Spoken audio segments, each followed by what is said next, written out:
శ్రీమాత్రే నమః శ్రీ మహాసరస్వత్యే నమః శుక్లాంబరదనం విష్ణుం శశివర్ణం చతుర్భుజం ప్రసన్నవదనం ధ్యాయేత్ సర్వవిఘ్నోపశాంతయే శారదా శారదాంబోజ వదనాంబుజే సర్వదా సర్వదాస్మాకం సన్నిధిం క్రియాతు. శ్రీమాత్రే నమః శ్రీ మహాసరస్వత్యే నమః. సోషల్ పోస్ట్ ఛానల్ ప్రేక్షకులకి శుభయోగం కార్యక్రమానికి స్వాగతం. మరి ఈరోజు 16/3/2024 సప్తమి శనివారం, రోహిణీ నక్షత్రం. ఈ రోజున శనీశ్వరుణ్ణి ఆరాధించడం వల్ల విశేషమైనటువంటి ఫలితాలు కలుగుతాయి. అదేవిధంగా మాఘమాసంలో శనివారం నాడు మహావిష్ణువుని కానీ, లక్ష్మీ నరసింహస్వామిని కానీ, అదేవిధంగా వెంకటేశ్వర స్వామిని కానీ తులసిమాల సమర్పించి తులసిమాలతో ఆయన్ని పూజించి ఆయనకి వడపప్పు, పానకం, బెల్లం కలిపిన నీళ్లు, పెసరపప్పు, చలిమిడి, వరిపిండి, బెల్లం కలిపిన ప్రసాదాన్ని ఆ యొక్క మహావిష్ణువుకి కానీ, లక్ష్మీ నరసింహస్వామికి కానీ, వెంకటేశ్వర స్వామికి కానీ ఫాల్గుణ మాసంలో శనివారం నాడు సమర్పించడం మీ జీవితంలో ఎన్నో మంచి మార్పులు జరుగుతాయి.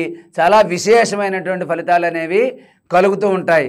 కాబట్టి అదేవిధంగా మనకి ఈ ఫాల్గుణ మాసంలో ప్రతిరోజు కూడా చాలా విశేషమైనటువంటి రోజే. కాబట్టి ఈ యొక్క ఫాల్గుణ మాసంలో శనివారం రోజున మహావిష్ణు ఆరాధన చేయడం, లక్ష్మీ నరసింహస్వామిని ఆరాధించడం, వెంకటేశ్వర స్వామిని ఆరాధించడం చాలా విశేషమైనటువంటి ఫలితాలు. అదేవిధంగా ఈ రోజున మీ అందరికీ నేను ఒక శ్లోకం చెప్తున్నాను, మెల్లిగా చెప్తాను, మీరు కొంచెం విని దాన్ని ఒక 11 సార్లు చదువుకోండి. నీలాంజన సమాభాసం రవిపుత్రం యమాగ్రజం ఛాయా మార్తాండ సంభూతం తం నమామి శనీశ్వరం. ఈ యొక్క శనీశ్వరుడికి సంబంధించినటువంటి శ్లోకాన్ని చదవండి. లేకపోతే ఓం శం శనీశ్వరాయ నమః అని ఈ రోజున ఉదయం 6 గంటల నుంచి 7:30 మధ్యలో 108 సార్లు జపించండి. నవగ్రహాలు ఉన్న చోటకు వెళ్ళండి. అక్కడ శనీశ్వరుడి దగ్గర నల్ల నువ్వులు పెట్టి, నల్లని వస్త్రాన్ని పెట్టి, అదేవిధంగా దాని చుట్టూ ఒక 17 సార్లు కానీ 11 సార్లు కానీ ప్రదక్షిణ చెయ్యండి. అదేవిధంగా ఫాల్గుణ మాసంలో శనివారం రోజున ప్రదోషకాల సమయంలో శివాలయంలో 3 ఒత్తులు వేసి ఆవు నెయ్యితో దీపం పెట్టడం. ఫాల్గుణ మాసంలో శనివారం నాడు ప్రదోషకాల సమయం అంటే సూర్యాస్తమయం తర్వాత నుంచి చీకటి పడడానికి మధ్యలో ఉండే కాలం అన్నమాట.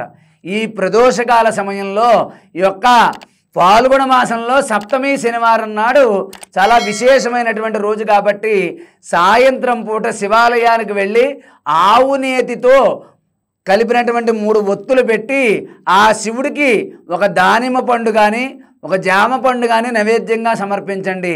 అక్కడే ఆంజనేయ స్వామి ఉంటే 5 తామలపాకులు అక్కడ స్వామికి ఇవ్వండి.